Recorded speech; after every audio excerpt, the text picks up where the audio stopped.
जिन बेटों को बिना दिन रात देखें, भूख ना होते हुए भी और मनचाहा खाना हमेशा खिलाने के लिए जो माँ तैयार रहती थी, अब उसी माँ को बेटों के यहाँ पर दिनों के हिसाब से खाना दिया जाता था। माँ का दिल बड़ा था। माँ को इस बात की खुशी थी कि वह जैसे भी हो अपने बेटों के साथ रह रही है और इसी खुशी के कारण बेटों के द्वारा दी गई रूखी सूखी भी उसे किसी पकवान से कम ना लगती।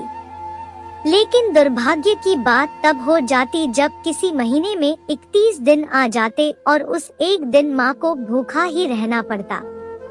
एक बार जब बड़े बेटे के यहाँ 15 दिनों तक खाना खाने के बारी चल रही थी, तब बड़ा बेटा अपनी बीवी और बच्चे के साथ कहीं बाहर किसी फंक्शन में जा रहा था।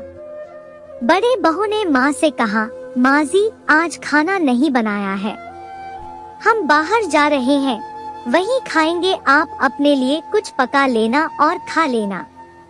बूढ़ी माँ ने कहा, लेकिन बेटा मुझे तो गैस चलाना नहीं आता। बहू ने कहा, तो फिर ऐसा कीजिए कि पास वाले मंदिर में भंडारा लगता है, आप वहीं पर जाकर खा लीजिए, तो आपको गैस चलाने की जरूरत ही नहीं पड़ेगी। पास में ही खड़ा बेटा और पोता यह सब सुन रहे थे, लेकिन कोई कुछ ना बोला। बूढ़ी माँ को भूखा ही छोड़ बेटा और बहू फंक्शन में निकल गए।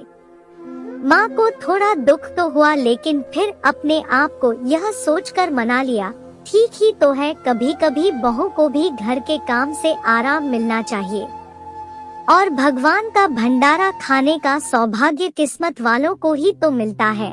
माँ खुशी खुशी मंदिर में जाकर भंडारा खा आई। कुछ दिन ऐसे ही बीत गए। एक दिन बड़े बेटे को छुट्टी थी। बेटा, बहू और उनका बच्चा अपने घर में साथ में समय बिता रहे थे। माँ बाप छोटे बच्चे को पूछ रहे थे कि वह बड़ा होकर क्या बनना चाहता है और क्या करना चाहता है।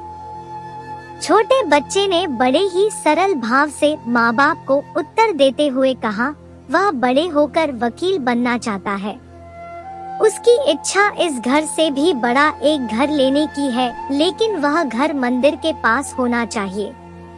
माँ बाप ने पूछा, घर के पास मंदिर क्यों होना चाहिए? तब बच्चा माँ बाप से कहता है, घर के पास मंदिर इसलिए होना चाहिए ताकि जब मैं बड़ा होकर किसी फंक्शन में बाहर जाऊं तो आप दोनों को ज्यादा तकलीफ ना हो। मंदिर नजदीक रहेगा तो आपको ज्यादा दूर जाकर भंडारा नहीं खाना पड़ेगा।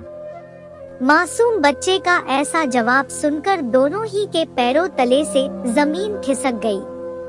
उन्हें अपनी गलतियों का एहसास अब जाकर हुआ था, जो उनके 5 साल के बेटे ने पहले ही कर लिया था। दोस्तों, दुनिया के हर माँ बाप यह सोचकर अपने बच्चों को बड़ा करते हैं कि वह उनके बुढ़ापे की लाठी बनेंगे, ना कि वह लाठी बनकर उनके ही पीठ पर बरसेंगे। कर्म का चक्र निरंतर घूमता रहता है। दोस्तों, आज जो तुम दूसरों के साथ कर रहे हो, आगे चलकर तुम्हारे साथ वही होगा, यह तय है। इसलिए हमेशा याद रखो कि दूसरों के साथ वैसा ही बर्ताव करो जैसा तुम चाहते हो कि बाकी लोग तुम्हारे साथ करें। मैं जानता हूँ दोस्तों, यह माँ की भावुक करने वाली इस कहानी पढ़कर आप भी भावुक हो गए हैं, लेकिन इस कहानी को लिखने का उद्देश्य आपको भावुक करना नहीं था, बल्कि लोगों तक यह संदेश पहुंचाना था कि हमारे भारतवर्ष में जिन माँ बाप को भगवान का रूप कहा गया है, उनके साथ आजकल जैसा व्यवहार हो रहा है वह नहीं होना चाहिए। कहानी पूरी पढ़ने के लिए धन्यवाद। इस कहानी को आप लोगों तक पहुंचाएं, जितना हो सके शेयर कीजिए, और ऐसा करने से अगर कुछ लोग भी अपने बूढ़े माँ बाप के साथ अच्छा व्यवहार करने लगते हैं तो हम अपने आप को सौभाग्यशाली समझेंगे। वीडियो अच्छा लगे तो लाइक, कमेंट और सब्सक्राइब करें।